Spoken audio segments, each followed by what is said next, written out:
Good morning, guys. It is a beautiful Saturday morning in Miami.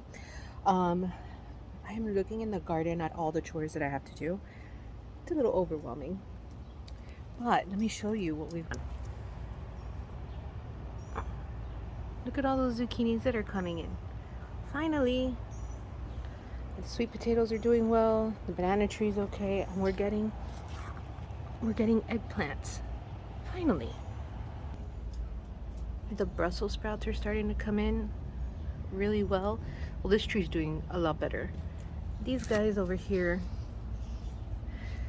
they're falling a little behind, but that's no big deal. I'll give them a little extra boost of nitrogen and that should help them out. If anything, we might have to top them because they are growing quite tall. Okay, the Thai chili peppers, oh my gosh, look at that. So full. I'm really happy with this. I mean, look at the amount of flowers that it's putting on as well. Doing really well. And then the burrito peppers are finally starting to turn, so we'll have some sauce soon. Ooh, look at this one, it's so beautiful. Look at those. Oof. Awesome. And then spinning around, the bell peppers are finally, they're nice and tall and they're starting to put on buds. They're doing everything really well. I'm quite happy with this. Okay, but first things first, first thing we're gonna do today is we're gonna bake a cake. And we're gonna bake a cake that I've had before, but I've never made. It's a flan cake. So it's kind of like a custard on one end, and then on the other, like on the top, and then on the bottom, it's like a yellow cake. Then you're supposed to bake them inverted. We're gonna do this together, and we're gonna experience it together and see how it works. I looked at a bunch of recipes online and came up with my own, and we'll see how it works. And I'll share it with you guys, obviously. But first things first, we need to go to the coop and get eggs. Okay guys, we're inside the coop right now. I'm gonna share it with you for the first time.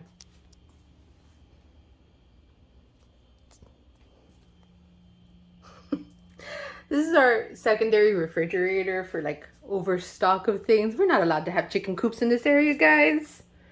So I just keep everything that's extra in here, and I buy the large containers of eggs. But you know what? A girl can pretend. Okay guys, I got my eggs. Let's get to work. Okay, so this starts off with half a cup of sugar.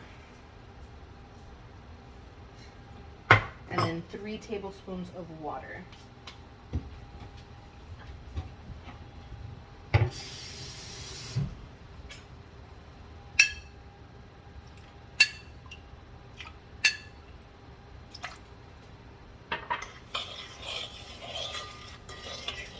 And we're gonna cook that over medium heat until it starts to turn caramel color. Okay, so while that's going on, I'm going to pick up my hair and then we're going to work on the rest of the cake. So this is 2 layers. One is the custard layer, one is the actual cake layer. So we're gonna make this in a bundt cake pan. And I'm gonna grease it better than I did the last time, because the last time everything stuck to it. So if it looks like I'm being a little excessive, it's because I had a really bad experience. First layer. Super moist yellow cake mix. Pretty good stuff. And we're going to follow the package instructions exactly. So this one calls for a cup of water, half a cup of vegetable oil, and 3 eggs. Okay, we have our cup of water.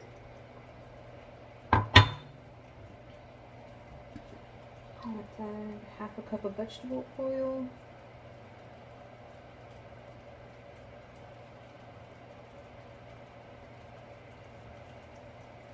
Okay.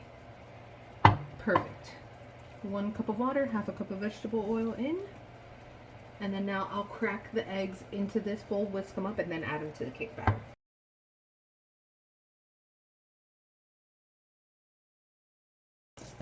Okay, perfect. It just came together. No lumps. We're good to go. I'm going to set this aside and work on the other part. Okay guys, next step. 1 can of evaporated milk.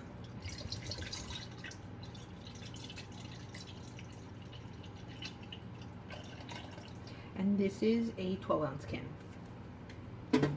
Next is a 14-ounce can of sweetened condensed milk.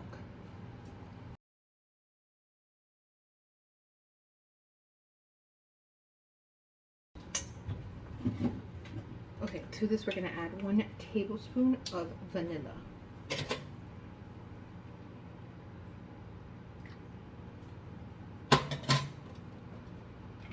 And then just a pinch of cinnamon. Where are you? There it is. So I just kind of threw a little dash in there.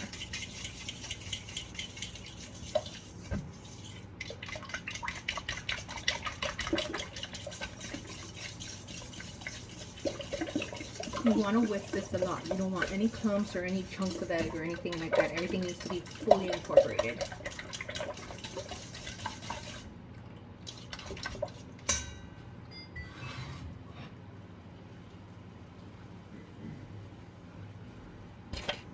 Alright guys, so our sugar has fully caramelized. Now I didn't even touch this. I just kind of stirred it initially to get the water worked into it, and then I just took it off the heat now. I just let it go on medium heat until it turned this color. And you see I don't put anything in there. I just kind of swirl it around and that's it. And what we're going to do now is pour this into the bottom of that pan. That's it. Let that cool a little. And that's the caramel topping for the cake. Alright, so I have the oven preheating at 350. It's just about there. And I have my caramel layer is sitting in here. And it has solidified. So now, everyone says you add the cake batter first. So that's what we're going to do.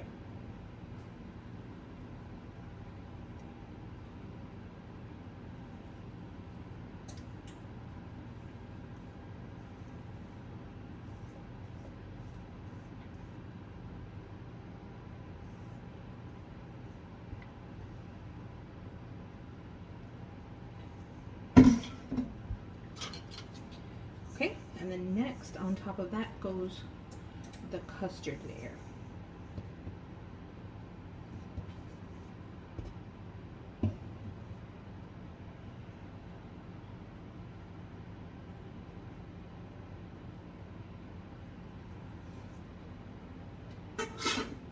And this is supposed to work itself out. We'll see what happens. So I'm going to place it into this roasting pan over here. And I'm going to fill it about halfway up with water, and we're going to bake it in a water bath. But I'm not going to put the hot water into it until I have that into the oven for safety reasons, of course. Okay, so that's in the oven, and we are carefully adding the water. I have about 2 quarts of hot water here. We'll see if that's enough. If not, you can always grab a little extra. Just be careful not to pour it onto the cake.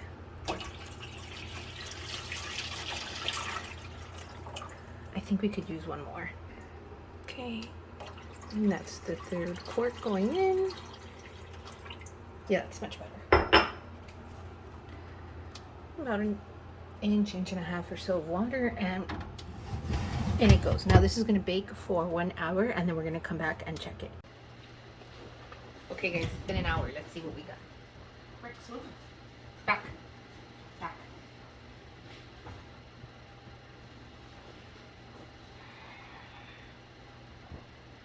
Oh my god, it's beautiful.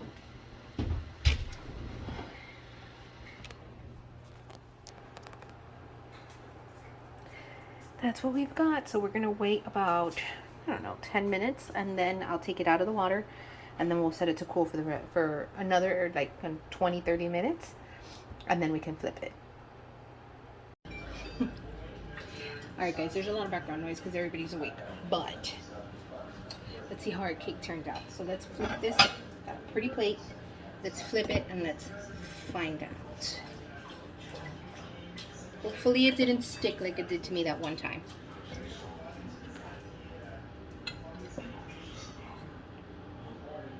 Okay. I don't think it's stuck. Oh, it's beautiful. Oh, it's so pretty. Look at that. Guys, it's so beautiful. Look Look at that. I can't believe it worked. That's amazing. It's the first time I make it. So it's a flan, which is a creme caramel on the top. Like this whole layer is a creme caramel or a flan. And then the whole bottom is that yellow cake. And it even has the little caramel over the top. Oh my God, I can't believe this worked. It's beautiful. Oh, I can't wait to try it later. So we're going to pop it in the fridge and let it cool. And we'll have it after dinner. Okay, I got my tomato seeds in. These are 3 different varietals: the Big Daddy, the Super Steak that are really big, and July 4th. They're all hybrids, and I'm doing 2 tomato plants of each kind. Now, I know it's like May and we're not supposed to, for everybody else, it's, oh, you're supposed to start your seeds after the last frost and then plant them around May. But in our weather here in South Florida, it's actually best to plant your tomatoes around July or August. And that's when you're supposed to transplant them into the ground, because our excessive water of June and the beginning of July starts to dwindle down at that point. So we get our best yield for tomatoes around the August, September, October time period.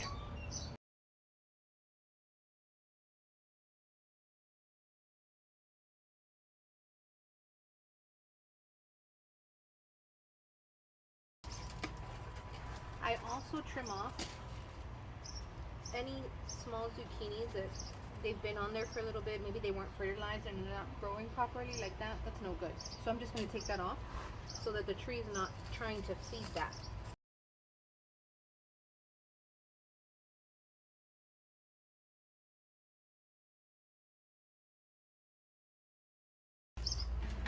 And then I'm going to give it a little bit of fish fertilizer diluted in some water.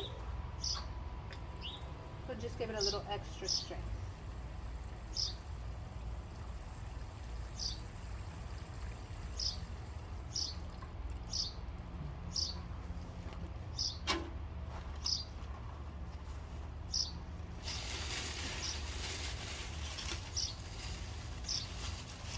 I wish I had chickens, guys. Wish I had chickens.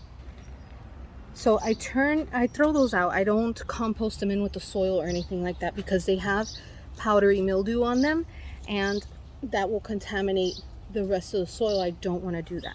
So now through here I'm just intertwining my sweet potato tendrils.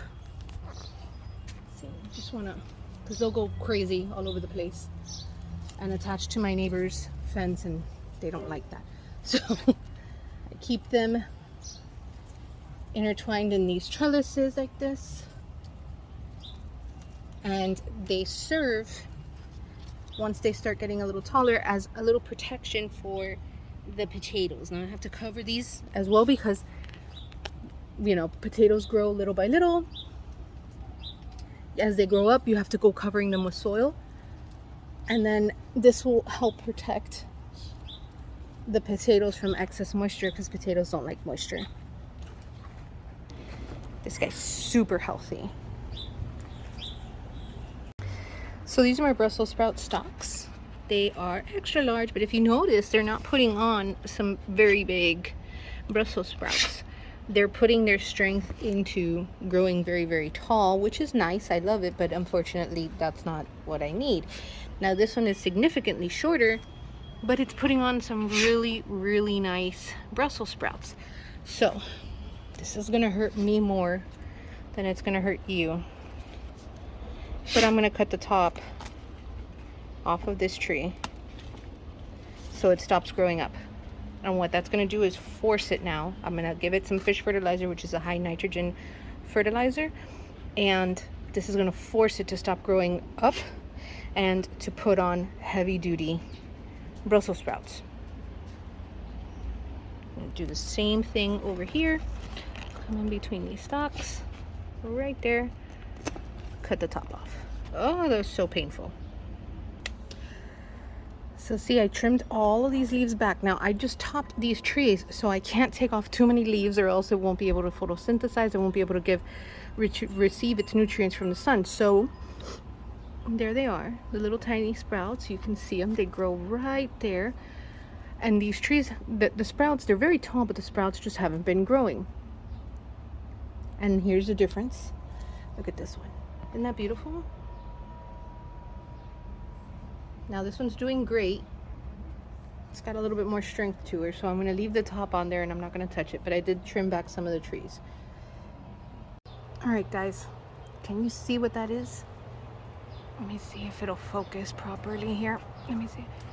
Those are aphids, and they are tearing apart my pepper trees. Unacceptable. So I need to handle this quickly. They are everywhere. Oh, the disrespect. Not to mention the whitefly, because whitefly's always been a very serious issue here. So, time to handle it.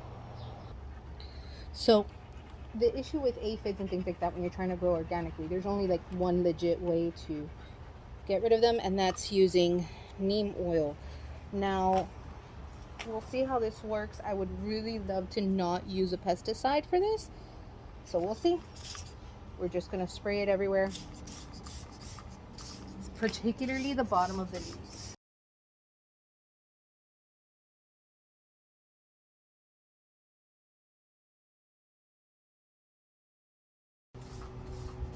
Neem oil is pretty great. It gets rid of powdery mildew, spiders, mites, aphids, all these things, and whitefly.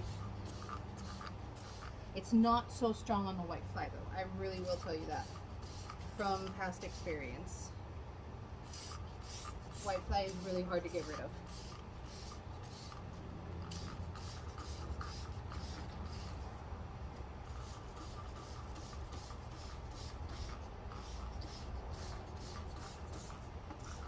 I've had the whiteflies destroy an entire garden once, so we are not friendly.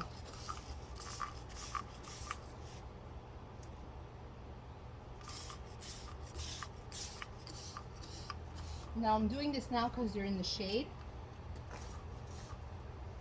Let's see how they do with the sun hitting them, because it is about 92 degrees right now and we're at like around 9:30 in the morning.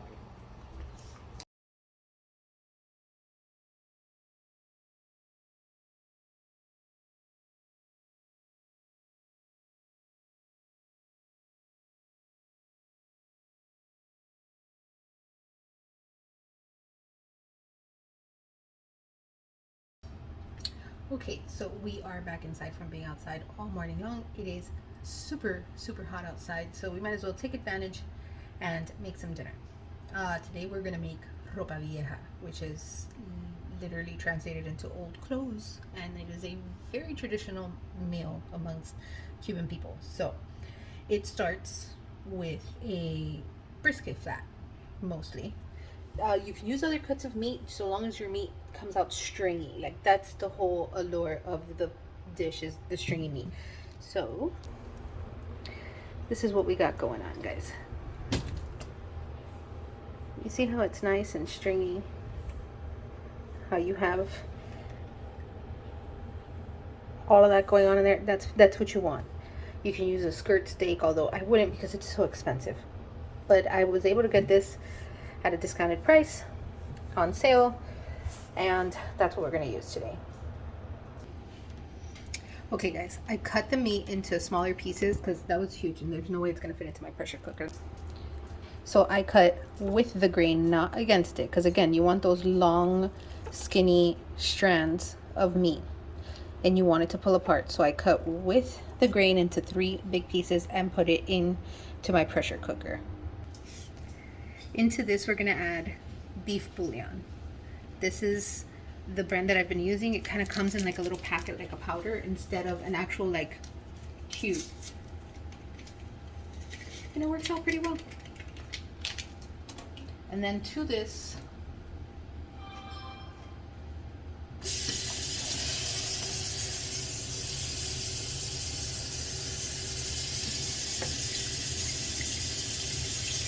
we're gonna add 4 cups of water, which equals 2 red cups. This cup is 16 ounces. So we're doing 2 of these. And let me show you. It just barely covers the meat. And we're gonna cover this. Plug it in. Come on, my friend. lock it in place, and then we are going to cook this. My pressure cooker's old, guys. For 1 hour.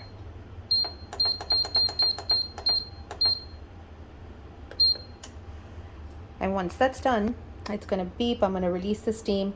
We're going to shred the meat, and we're going to make the delicious sauce that it's finished in. Okay guys, our meat is done. It's been an hour and I just pulled it out of the pressure cooker. Look at how easy that shreds up. Look at that. It just comes apart like little strings, and that's what you want. You need this to be stringy a little bit. So I'm going to keep shredding it. In the meantime, I'm going to turn on my pan. Now I'm using kind of like a brazier pan. Something that's a little deep because you're going to create a sauce in it that all of this delicious meat is going to sit in. Okay. And while that's heating up over medium, let's do medium high. We're going to keep shredding.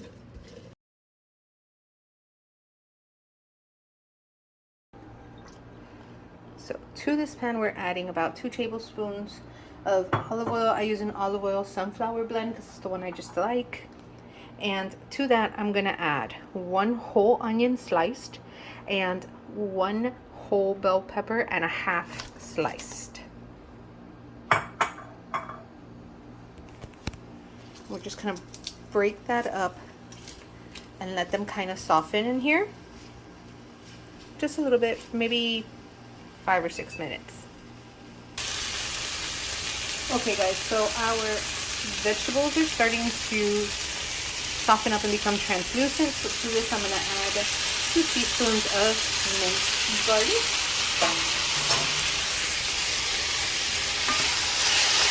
Stir that in.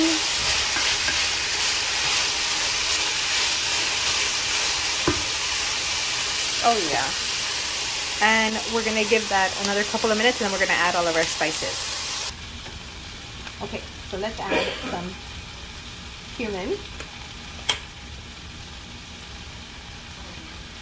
A lot. Now, Cuban moms don't measure anything, so I'm kind of letting you guys know it's a little bit of this and a little bit of that. It drives me bananas. So we're adding about a teaspoon of ground cumin, a teaspoon of ground onion powder, roughly. Not one of them measures. No one. And a teaspoon of garlic powder.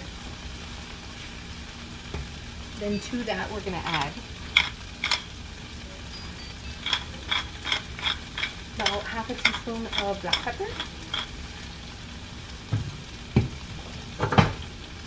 and half a teaspoon of salt.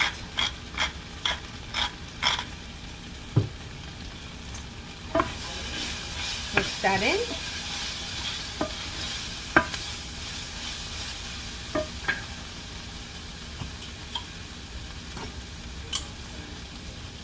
About a tablespoon of tomato paste.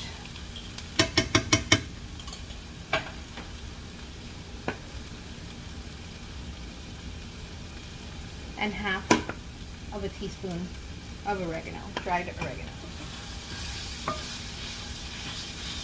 If you have fresh, you can use fresh. I have fresh, but I'm going with dried because it's inside the house. It is very hot outside right now.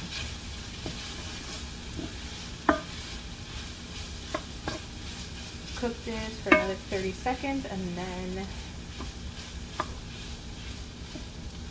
okay, we're gonna add a half a cup of a dry white wine.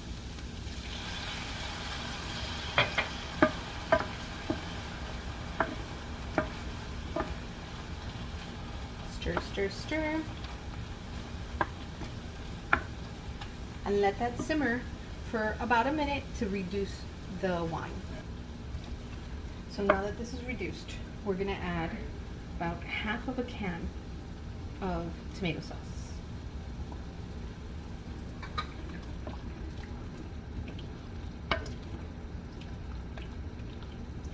And then to that, I'm going to add about a cup of the stock that I cooked the beef in. Just to loosen that up, I might add a second cup to that. Yeah, I think I'm going to.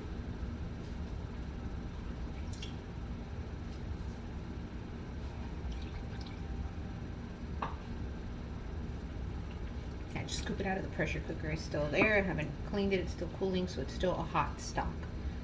And I added the beef bouillon to it, so it's kind of like a fortified beef stock. Perfect. That looks beautiful. Now to that, we're gonna add about 4, maybe, you know what, 6 pimento stuffed olives. Stir that in, and then now we're going to add our beef. This is a lot of food, so there's going to be leftovers, which I'm happy about.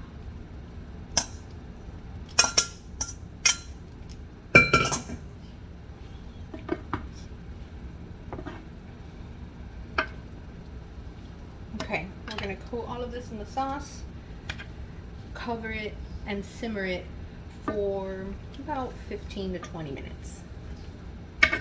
At the same time, I've had, for about the past 10 minutes, I've had white rice cooking in my rice cooker.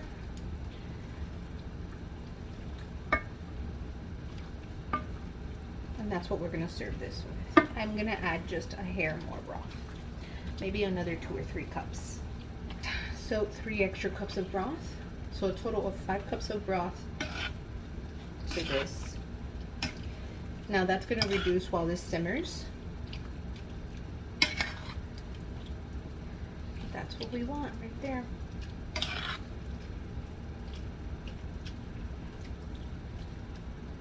Let me give you a peek of what it looks like just at this stage. There we go. So right now this is what it looks like. I'm going to let this simmer for about another 20 minutes and then we're going to check on it. All right guys, food's done. Let's unveil. Oh my God, it looks beautiful. It's perfect. Super tender, super delicious. Look at how tasty that looks, all stewed down like that. It's amazing. I'm quite happy with it. So let's serve it up. Okay, so I have a plate with white rice. Just gonna take a good heaping spoon of the meat. Make sure you get an olive. Perfect, just like that. And some of that juice. And then now, all I did on the side was just kind of cook up a few plantains. These are the frozen kind. I did not peel and fry plantains. I did not have time for that today. So I just pop them in the microwave, give them a quick fry in a skillet just to crisp them up on the outside, and that's it. Sweet plantains and ropa vieja. Thank you so much for joining us today. I had a fantastic day sharing this recipe with you and sharing my day with you. I hope we can keep doing this over and over again because I love doing it. And thank you again so much for joining. Don't forget to like, subscribe, and hit that little bell, and you'll be notified every time I make a video. Thank you so much, guys. Have a wonderful night.